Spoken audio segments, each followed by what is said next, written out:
I'm looking around today, and today I think I'm pretty comfortable in saying that no one who is here today allows Satan to use them, but I never know. I never know of whom Satan sent a text message last night. Well. And said, I need you to go tomorrow because I need you to represent me. It's one of the reasons I've been trying to get a text blocker on Luana's phone because Satan has Luana on speed dial.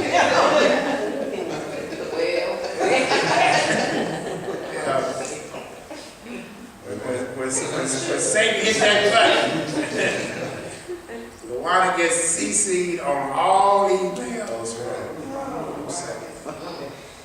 But Satan has a way of convincing us that this time that we spend, this 2 hours that we spend on Sunday are not important.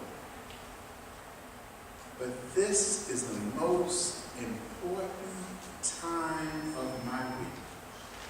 It's the time where I get to come and to celebrate with you, celebrate the Sabbath.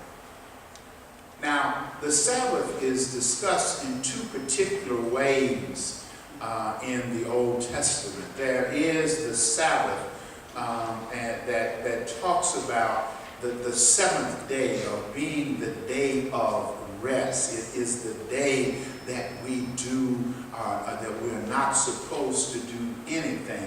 It is modeled after the story, the creation story, and to remind us that we are not designed and not created to work all of the time, that we need our time of rejuvenation. We need our time of rest, that is not about us going all of the time.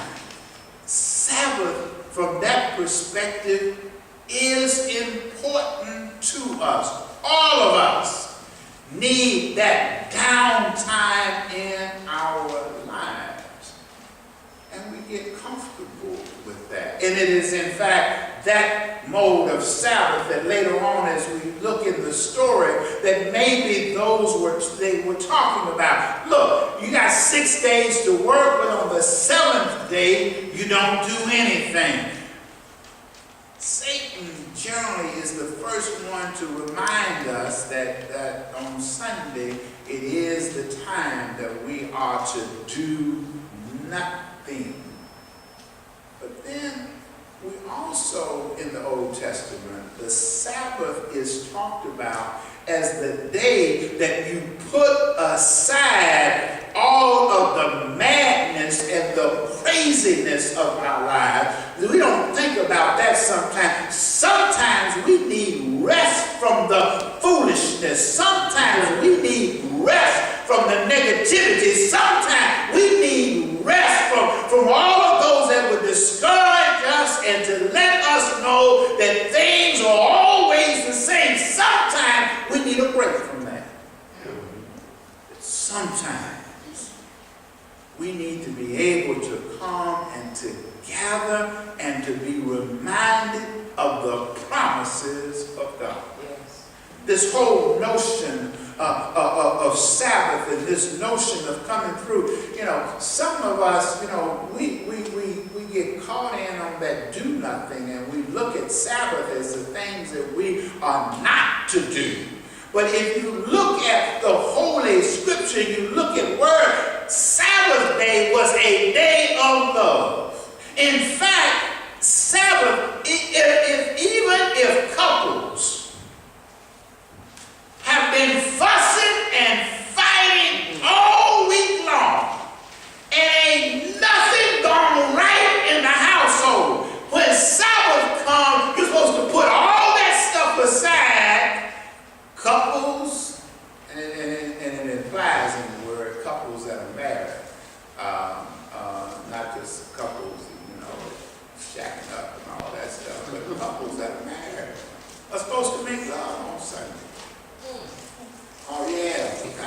See, I told you all, Satan sent a text message. See, the only one back there grunting is the woman.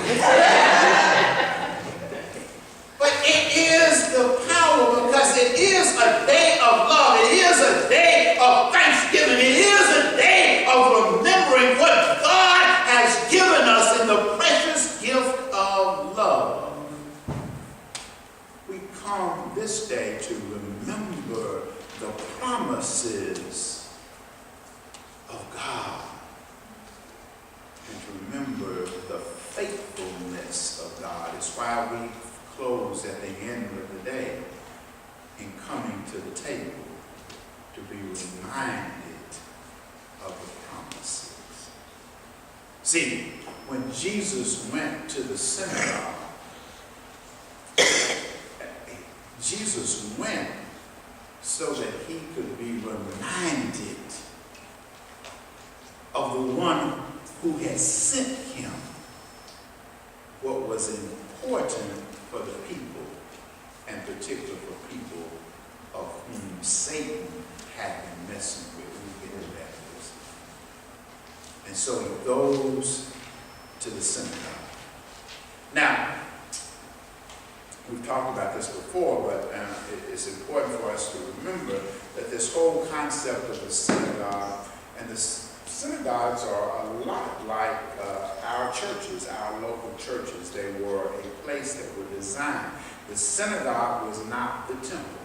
The synagogues started during the time that the Israelites were in the midst of captivity in Babylon, and they knew that they needed a place where they could weekly go to be reminded of the promises. The one thing that set the Jews aside from everybody else and all of the other faith experiences was that the Jews were the one who honored and kept the Sabbath. In Jesus' time, the problem that the Roman Empire had with the Jewish people was that they celebrated the Sabbath, that they did not do anything on the Sabbath. That's what created the problem. Sabbath was an important time, and we know out of the experiences of Jesus, who was a good Jew, he honored the Sabbath.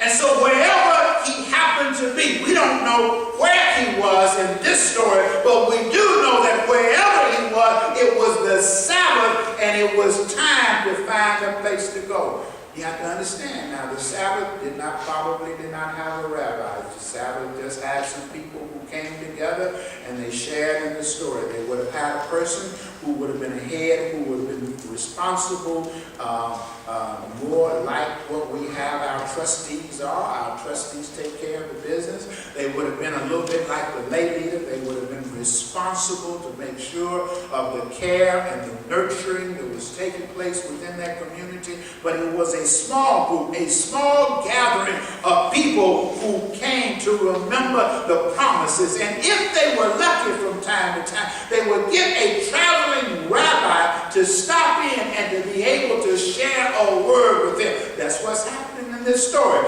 Jesus is on his way to Jerusalem, happens to have a little layover, probably in a place a lot like this place, and stops in, and the religious leader says to him, "Why don't you share a word with us today?"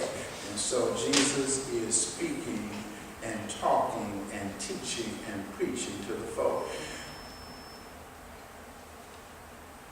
Go back and look at all of Jesus' experiences in the synagogue. Whenever Jesus is in the synagogue and Jesus is preaching and teaching, nobody ever has a problem with Jesus as long as he's preaching and teaching. That's because that you often have some Satan sitting in the sanctuary. You often have the Satans in the synagogue, and the Satans will let you know that as long as he's just talking, everything is all right. You can disagree with him, and you don't have to necessarily follow him. I had to learn that the hard way. I understand that when I'm here and I'm preaching preaching and I'm talking, everything's all right with you all. You don't have a problem. But the minute I dare to move away from just talking about something to doing something, the minute that I quit talking to you and then encourage you to go do something, that's when all the problems start.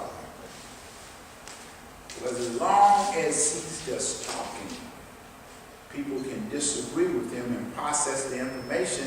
And in fact, in some cases, and I am sure that it happened in the synagogue that day with Jesus, many of them, as Jesus was talking, did not even pay attention to Jesus. In fact, there were those who were probably checking their emails, some were looking on their Twitter's account, some were probably playing the latest games on their phone.